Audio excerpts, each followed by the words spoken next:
Perfect. Thank you. So we will start with a keynote and we'll then have a panel discussion before we open up the discussion to the audience. Feel free, though, to ask any questions that you might have in the chat at any time. And Jade will then make sure during the Q&A that your question will be answered. Before we delve into the topic, I would like to tell you about Digital Switzerland. Some of you that are in this call, of course, know what we do. But for those who don't, we are a Swiss-wide cross-sector initiative that aims to strengthen and transform Switzerland into a leading digital nation. We do that by collaboration between population, science, politics, and economy, because that is really the foundation to facilitate this process of digital transformation, and to build consensus, of course, on key digital topics. We are working on different focus projects and are also organized in different steering groups. So here you can see an overview of the topics that we are addressing. Today, of course, we will look at the digital health program. One of the projects within the digital health program is the Swiss patient journey ecosystem map, where we really try to illustrate all the different digital solutions that are out there in Switzerland on the patient journey. And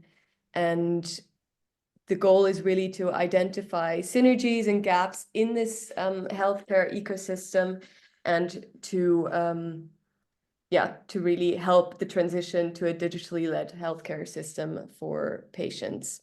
This year, we actually had a look at the different categories, so healthcare interactions, prevention awareness, as well as health monitoring. 2023, we had already looked at data interoperability. And today we are looking at the very last category of this ecosystem map, which is medical data history with a specific focus on the electronic patient record. So I'm very happy to have 3 panelists with us. Before we go to the panel, though, we will listen to Alicia Grando, who is scientific officer from eHealth Suisse, that will have a keynote for us. So without any further ado, the floor is yours, Alicia. Yeah, thank you, Cecilia. Thank you, Jade, for the invitation.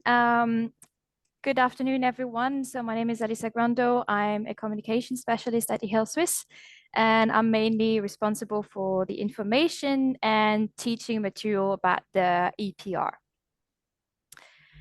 Quick notice on who is eHealth Suisse. So we are the Competence and Coordination Center of the Confederation and the cantons, responsible for the implementation of the electronic patient record.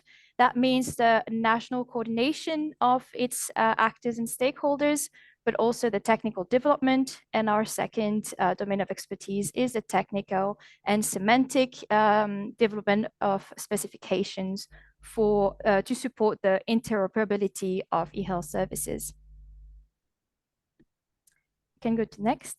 So I was asked to give you a quick overview of the current situation about the EPR in Switzerland.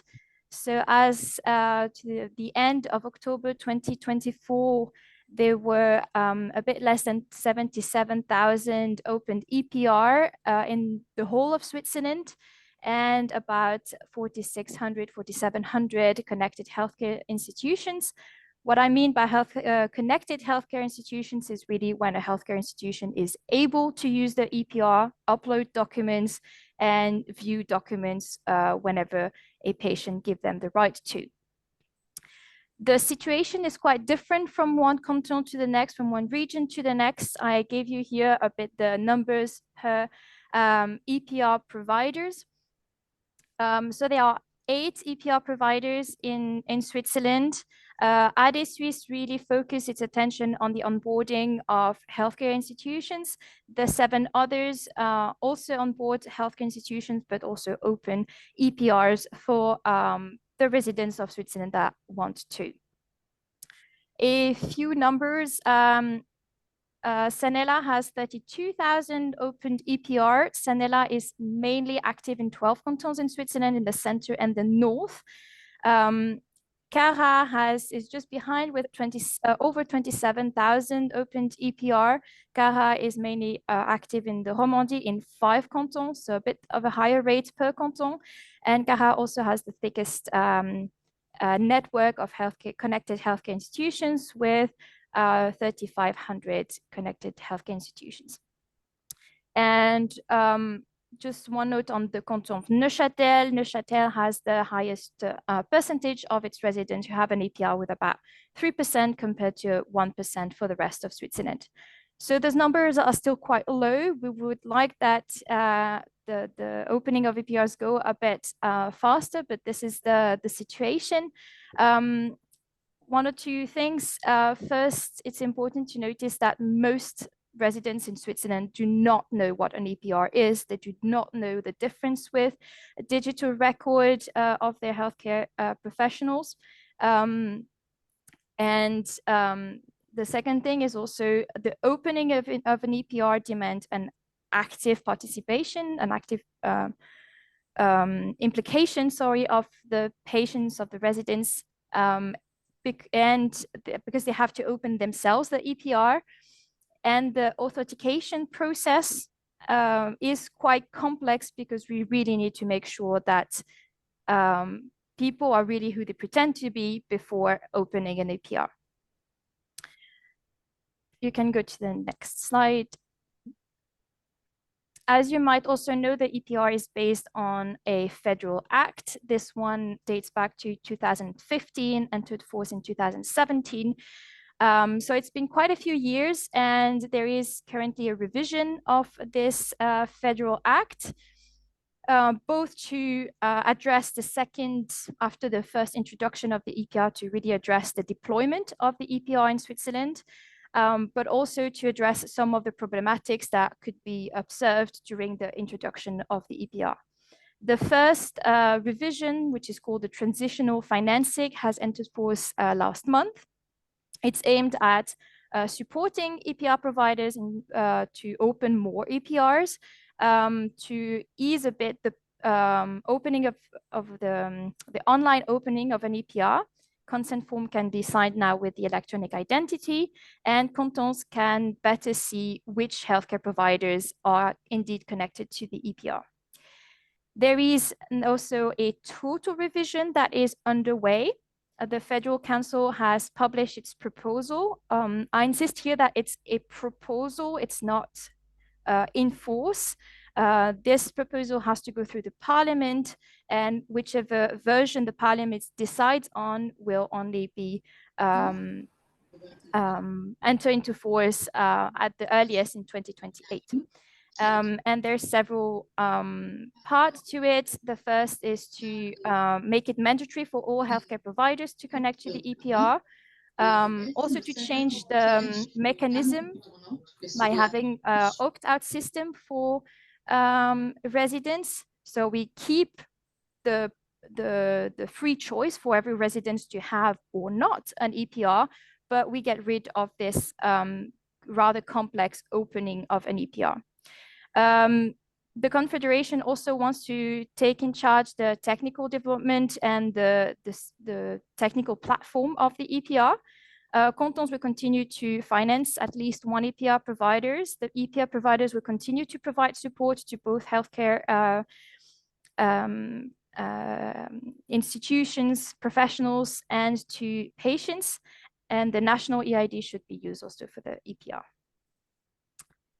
Can you go to the next slide? As I said, eHealth Suisse develops some specifications For the EPR, they are also available for other eHealth services. So they're published on FHIR.ch. Those specifications are the basis for creating exchange formats or other eHealth services so that those services can be compatible with each other and that we don't have those separation between different eHealth services in Switzerland. And here the dates that we have are whenever we publish the specifications, not when they are available in the EPR platforms. The next slide, please. And one last thing, the EPR platforms can be integrated into the softwares, the medical softwares used by healthcare providers, so that the healthcare professional don't really see that EPR anymore. The exchange of documents can be automatized between the EPR and the digital health record from healthcare institutions. Already 11 IT systems have done so partially or completely. Several hospitals have done it also. That really ease the work for healthcare professionals. eHealth Suisse and several EPR providers also provide help for this integration. For example, with this 1-week testing of the EPR projectathon. Yes. So this is underway that will really also help to ease the use of the EPR for healthcare professionals. And that's the end of my small presentation.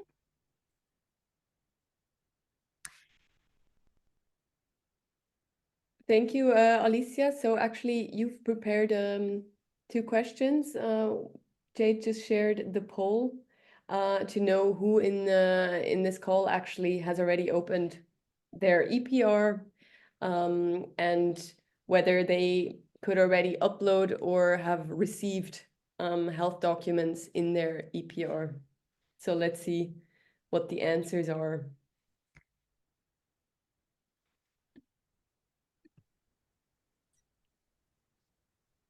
Answers are still coming in. We have now around 70% of participants that have answered. Maybe we can get it a tiny bit upper if a few others want to also answer.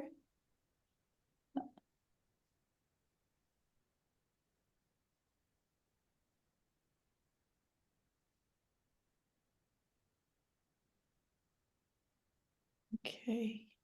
We're almost at 75%. Let's reach 75% and then I'll present the poll. Okay, perfect. I think we've managed to actually overcome the 75% of participants. So I will now just end the poll so that we can also just have a quick look at the results.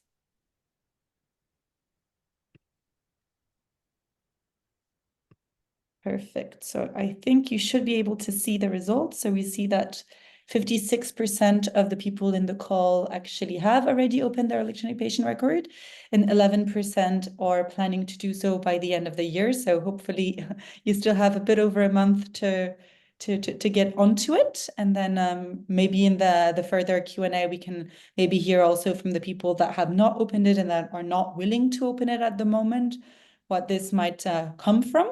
And then when we look at if you have actually already opened an electronic patient record, what are you actually able already to do? So we do have around a third of the people that have been able to upload and receive documents, and then a smaller percentage as well that only uploaded, and over 50% that have actually not done anything.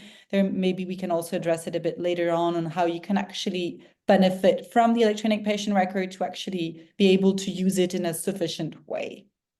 But with no further ado, we can I'll give you back the floor, Cecile, so you can transition into the panel. I'll stop sharing. Perfect. Thank you, Jade. And thank you very much, Alicia, for this overview of where we are. Wait, let me see. All right, I just had to shortly mute someone.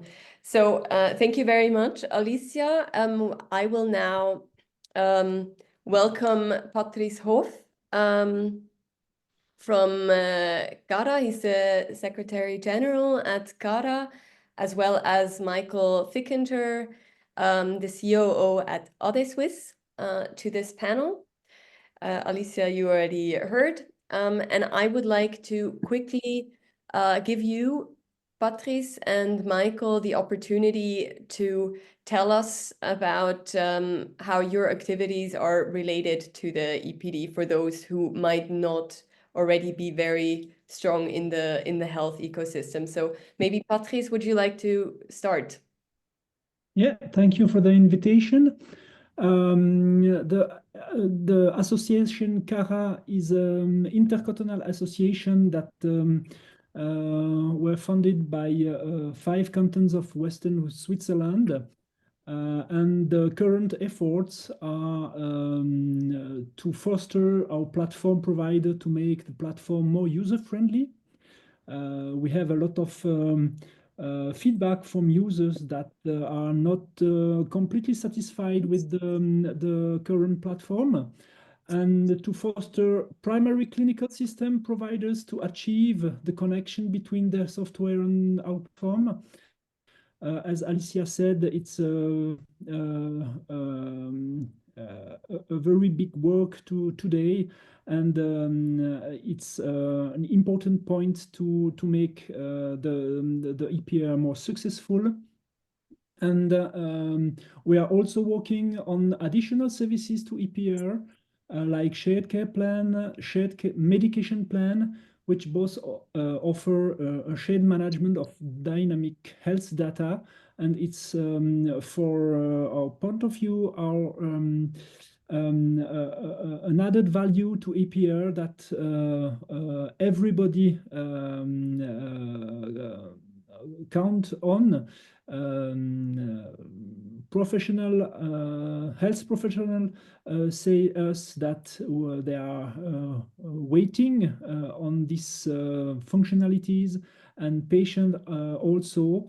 And at the beginning of next year, we are launching our new platform, health platform, with the shared care plan.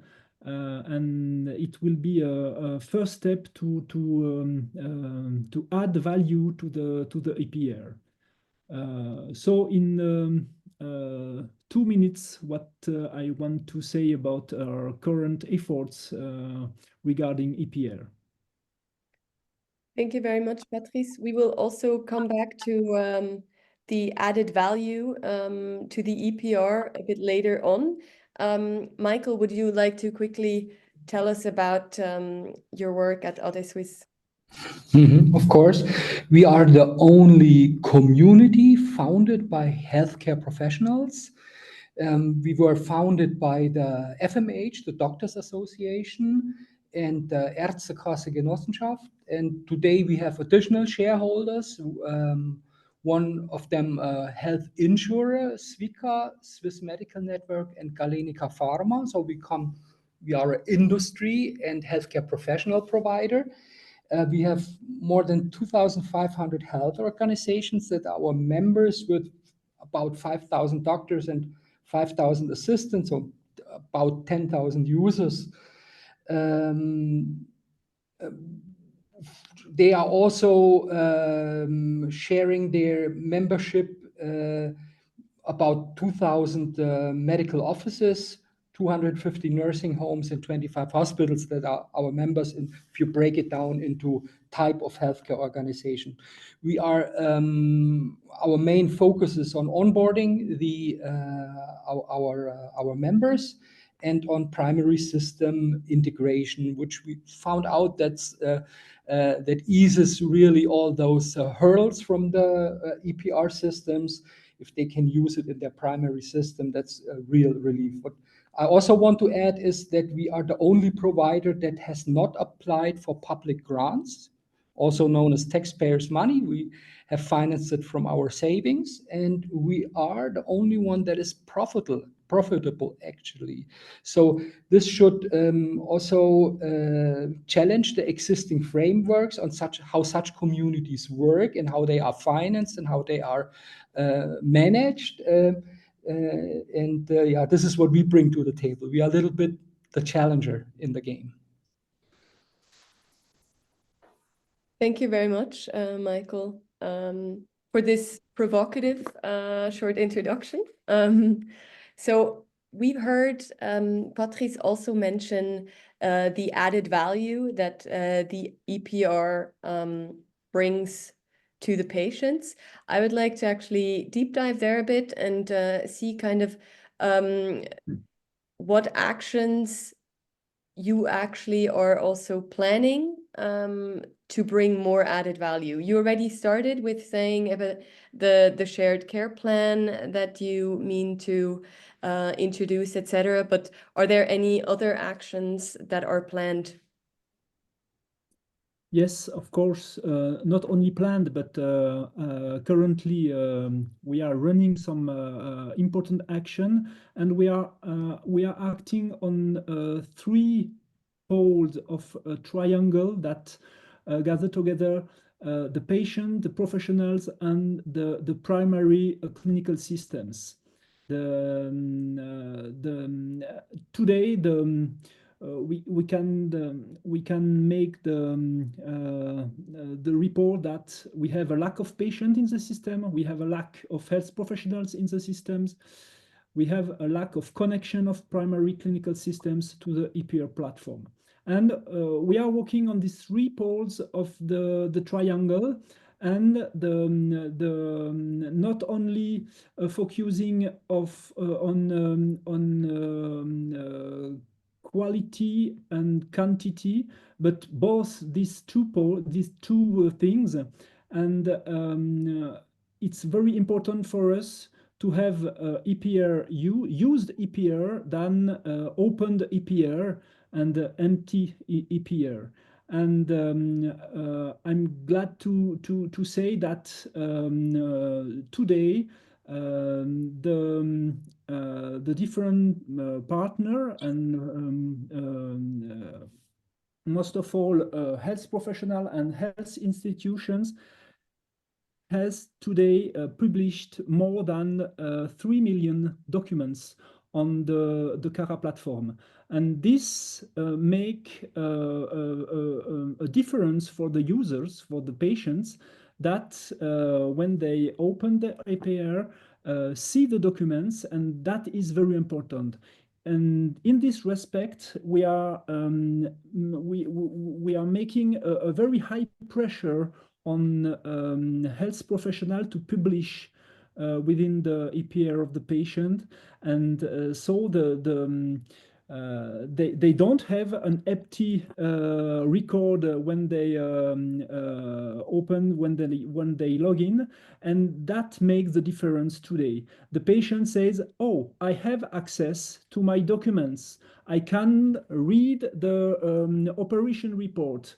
I don't understand all the report, but I can read it, and I can ask my my doctor what that means, and so on." And that makes the difference today. We have to make this pressure, this very high pressure, on institutions to publish within the EPR. Yes, also what we saw in the poll, of course, most said yes, they might have opened the EPR, but they have not really received the documents. So there's a lot to be done there. It would also be interesting to hear from you, Michael. So you mentioned that you are also helping health professionals get access to the EPR. So what are the specific challenges that you have encountered in helping smaller healthcare providers, such as independent practices or regional clinics, to adopt and maintain EPR systems? I can support what Patrice just said, is like getting the documents into the EPR and then this is strongly related to having interfaces that work. And what we have seen is like the concepts on how to integrate those systems are very head heavy. They are not meeting the requirements of the reality. So we are working on that. And what we should think about it is this requires change management in the medical institutions. It is not just there's the system, it is there and it is provided and just use it. And if you don't use it, you are the problem. This is not how it works. We really need to recognize that means process change and a lot of other things. And also to see it as a product and do product management, and not only come from the regulatory sides and make the big strategic decisions and so on. They are very important and they can be good and then they can fail as well. But to think the EPR from a customer point of view, this is very important, and we are not quite there. We see the core communities, they are there, they are confronted with all those challenges, and it's like Patrice and all the others, they are doing good work and they're very realistic in what they are doing, but from the regulatory requirements, they have overboarded. Clearly, this is too much, and this has nothing to do with security and so on. It's become too much. We are using the wrong certification methods, for example. This was created for banks and their subsidiaries, but we stick by it. We put that burden on the healthcare institutions. And that's also a reason that why it is not widely used and why not all those healthcare organizations are yet onboarded. There is an initiative from CARA and the KSG that wants to bring down this regulatory requirements to sensible measures. So this would be very important. Also, the public discussion about the EPR is not very helpful. So this kind of Veloständer problem, everybody talks about the EPR who doesn't have any experience or knowledge, not even technical knowledge, but talks about it, claims things that are not really true. So, and it takes everybody of us to be positive about the EPR. This we must learn as well. And I think these are also hurdles that are not often heard. Yeah, and I mean, what you mentioned is that it's the EPR needs to be thought I'm gonna go. from the customer point of view, right? So the patients. So there, Alicia, I would like to ask you. So in a way, yes, for EPRs to be effective, everyone needs to adopt it, especially also patients. So how do you plan or how do you educate the patients towards the EPR and its added value? Well, we have different, of course, we have just the main website, right? Regular information. We also have, we seek cooperation with patient organization, which are the closest to the patients, with cantons, like to really have that information going through. After there's, there will have at some point be the necessity to make a really wide communication.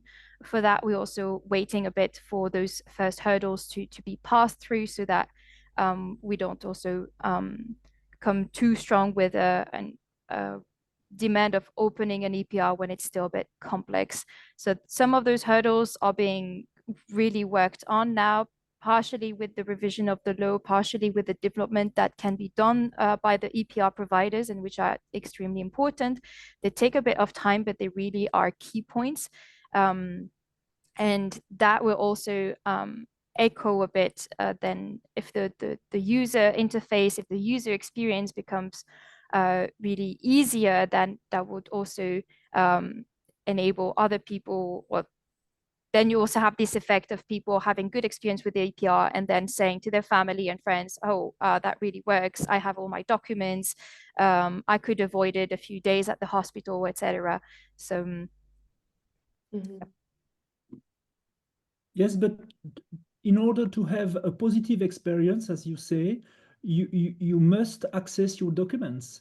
And the key factor is to get the documents, and who produce the documents, the health professionals and the health institutions. And it's the reason why today we are making a lot of efforts to encourage and to foster the institutions to publish. Today it's one of the key of the success of the EPR.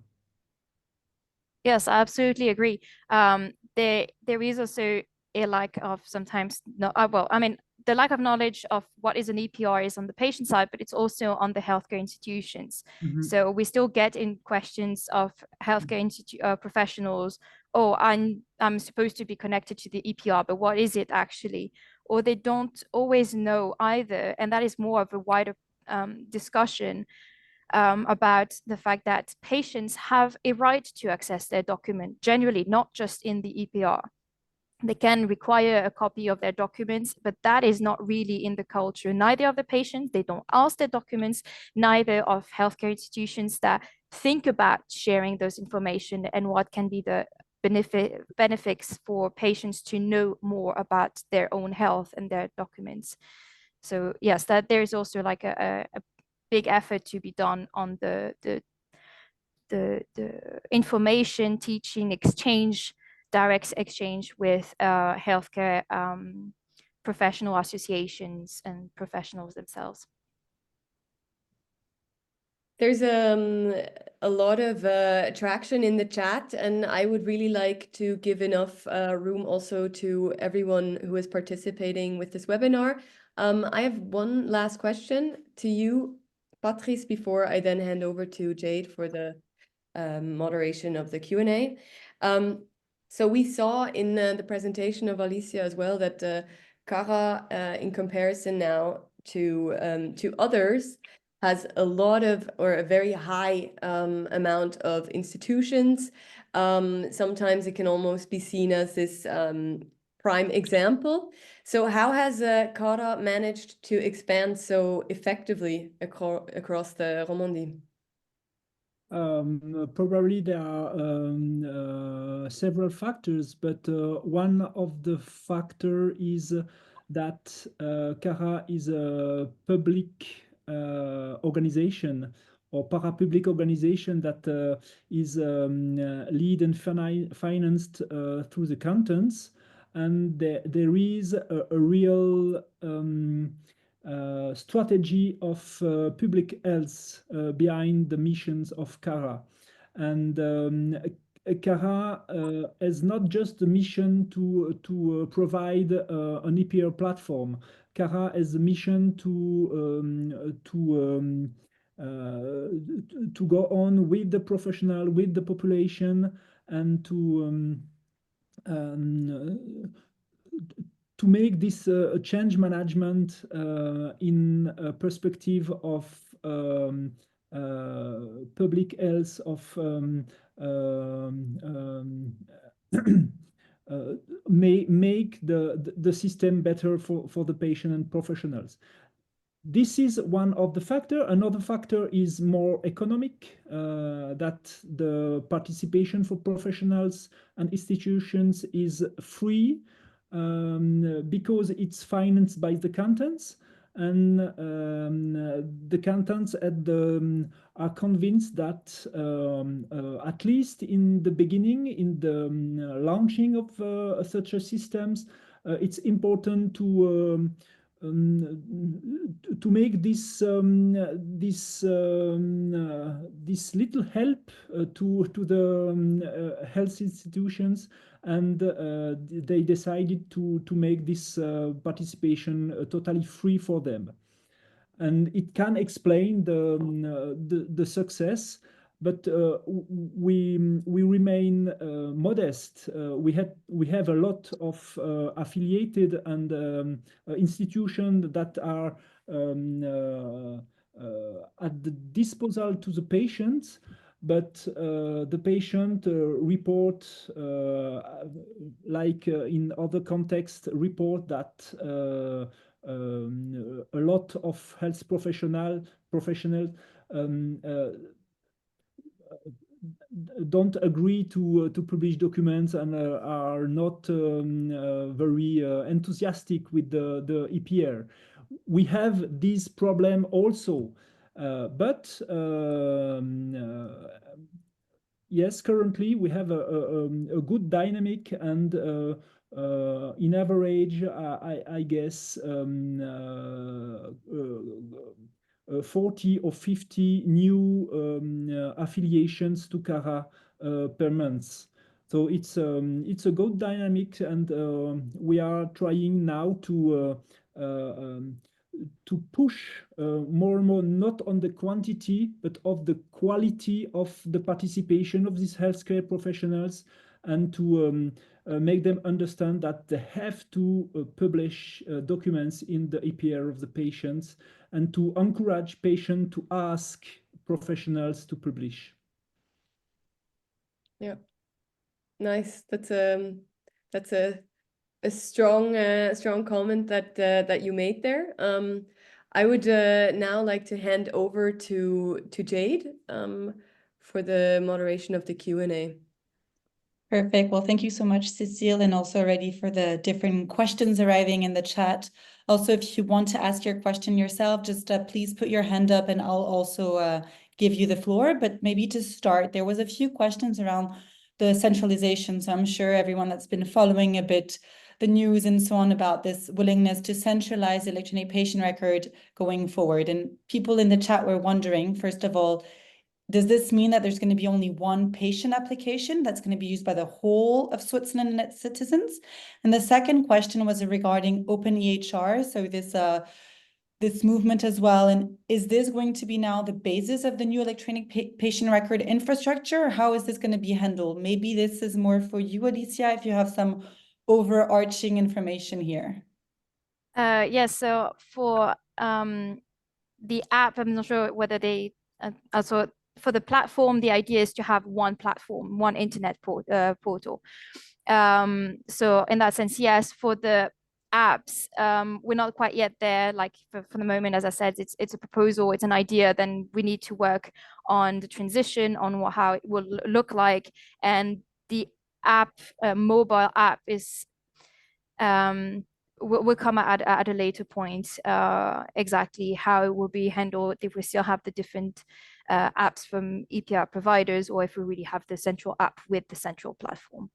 As for EHR, we are in contact with them. Again, we're really in the early stages of how to implement that platform. So how exactly would it look like, I do not know. But we've been for years in contact with EHR. We continue to work with them. So they will probably be at least compatible or as close to that. And beyond EHR, I mean, we're really in contact with a lot of standardization organization in Europe. Perfect. Thank you, Alicia, for this clarification. May I add something about? Yes, for sure. Yes, centralization is a good decision from the Federal Council. What I would to add is that at this time, the Federal Council announced a centralization of the EPR infrastructure, the technical infrastructure. Having today more than one infrastructure is not an added value for clinical system, and a centralized infrastructure is a good thing, more economical, more reliable on the technical and so on. And that we don't know currently what are the intentions of the Federal Council regarding the apps. And for CARA, it is very important to maintain the possibility to the communauté de référence to have their own platform, their own portal, because as I said before, we are working on additional services, and we have to allow our patient, our users to access the different services through the same portal with a same and unified user experience. So it's important to have a centralized infrastructure for EPR, and to maintain different portals for the different communities. Perfect. Thank you very much. Maybe I saw Peter James, you have your hand up. Maybe you want to ask your question. Yes, you know my usual question, Jade. So I personally think we are underestimating the importance and the relevance of easy using, and this implies an app as well. So we are living in the 21st century, and Generation Z is living on apps. So my claim would be that with an sexy app, to use the words from somebody from eHealth Suisse, I think we could increase coverage considerably. The only thing what it takes is an API which allows an app, and I would not only put one app provider, I would open the ecosystem and to provide an easy way to access. And I personally think that could grow the coverage very considerably. So I would highly encourage eHealth Suisse and whoever else is involved to consider that as a pretty high priority action. And here comes my critical follow-up question. Do you really plan to wait until 2028 until you make any sort of improvements? It's a little bit provocative, but Jade knows me, I'm a little bit a provocative guy. I don't know if who wants to maybe try to answer the question, Patrice, Michael, or Alicia, who wants to start, and then I'm sure the others can add on to it. Patrice, I see you nodding. Maybe you want to start? I agree. 28 is very late, but Too late. We are too late, but we are fully aware of the legal process in Switzerland, and if OFSP and the Federal Council could accelerate the rhythm and parliamentary accelerate the rhythm, we will be glad, very glad, and we will make pressure about for that. But we are also realistic. We have EMBAC Article 15 for pilot projects. This would give us a way to try out new things. That's basically what EID is actually doing, and we should very seriously consider how far we can go. And just for eHealth Swiss representatives, check out the mail which I wrote to Cyril yesterday. It's in a similar provocative style. Perfect. Okay, back to you. Perfect. Thank you, Peter, for your provocative questions. It also makes an interesting debate.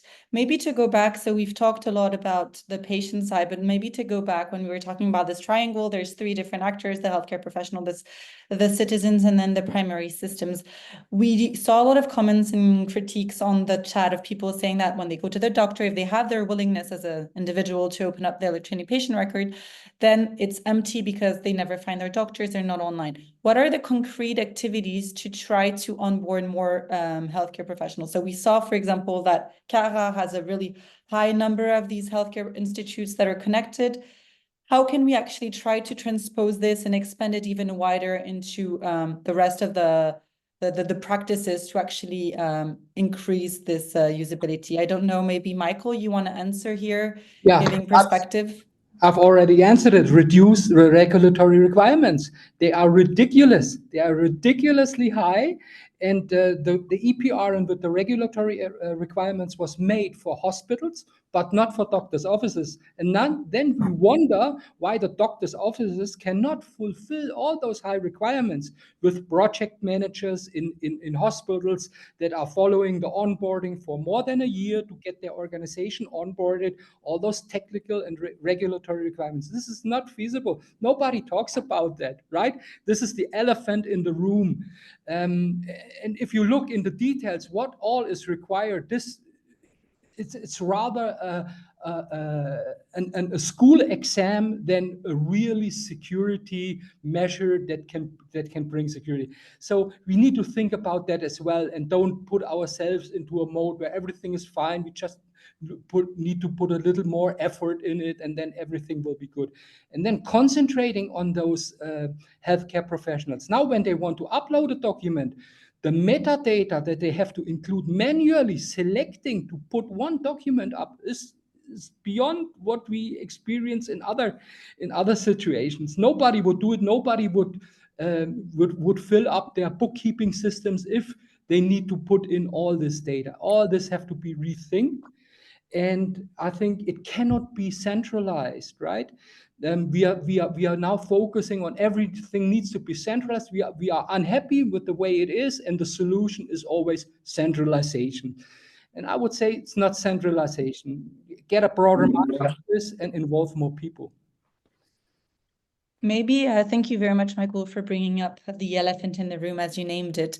Is there concrete action that Suisse is undertaking, maybe writing some policy documents or being in contact to try to reduce these regulation heavy load, or are you more kind of talking about it, or are you also concretely taking these actions? First, I think there needs to be a regulatory change. So we cannot initiate the regulatory change. It must come from the regulatory body, which is the administration. But we have started it, and maybe Patrice can say something about that. We have started an initiative to make suggestions on how to reduce those regulatory burden.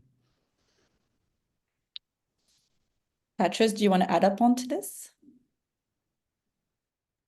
Sorry. Yes, I won't be very long on this topic. OFSP has proposed to the conference of the communities to make some proposals, and this morning we agreed in the conference about I guess 40 or 50 proposals to make the certification criteria a bit more light. Perfect. Thank you for sharing. Maybe also a question oops, sorry. Sorry, but just a point. Lighter, but not. We must guarantee a high level of confidence from the population and so on. And we are not saying we have to abandon completely these things. Security is an important factor to make this confidence greater. And we know that the medical practices are sometimes the leak, how we say in English, the maillon faible in the system, and we have to guarantee to our users that all the chains is very highly secure, with a high level of security. Perfect. Maybe one question. I know there's also in the call other representatives of some of the other community providers. I saw people from Abilis, from Postanella. I'm sure maybe there's also other ones. My question is, especially now, if we're even going more into the centralized approach, even if some tend to think it's the right solution or not, how do you actually all engage with one another? Maybe you can also share. I know sometimes eHealth Suisse is really also kind of trying to support this in this action. So maybe Alicia, you can first share some perspective, and then the others can add up of how to make sure that yes, CARA takes care of the 5 Roman cantons and the activities, but how to make sure that you're well connected and exchanging frequently with all the other community providers, so that you can actually have a flow of patient, of easy data and processes. So I don't know, maybe Alicia, you want to start here as having a bit, maybe the better overview. Yes, actually, it is really a question for the EPR providers because as they said, they set up a conference. So before it was working groups that eHealth Suisse had set up to ensure that there is this discussion between the different EPR providers. Now they created their own conference who are meeting regularly. But of course, this is on more general questions, and then on more technical questions, we also have other working groups which are meeting weekly to discuss more technical detailed points.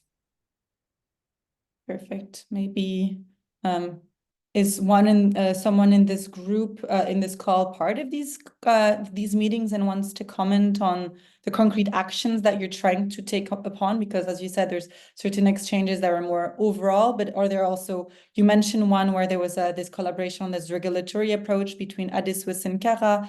Are there others who want to comment on this? I don't know, Teresa, Thomas, you're also allowed to speak up, or Dirk or others in the meeting if someone wants to add.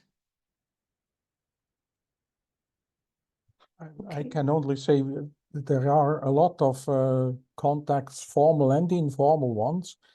And I mean, to be honest, the system exists. It's here, it's working.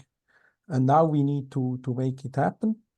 It's more than kind of a marketing thing, or how do we approach the doctors and the hospitals, etc.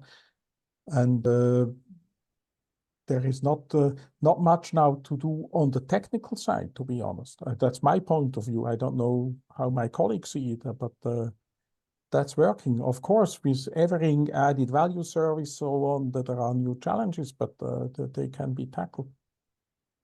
Perfect. I saw some nodding, so I think people are on the same page.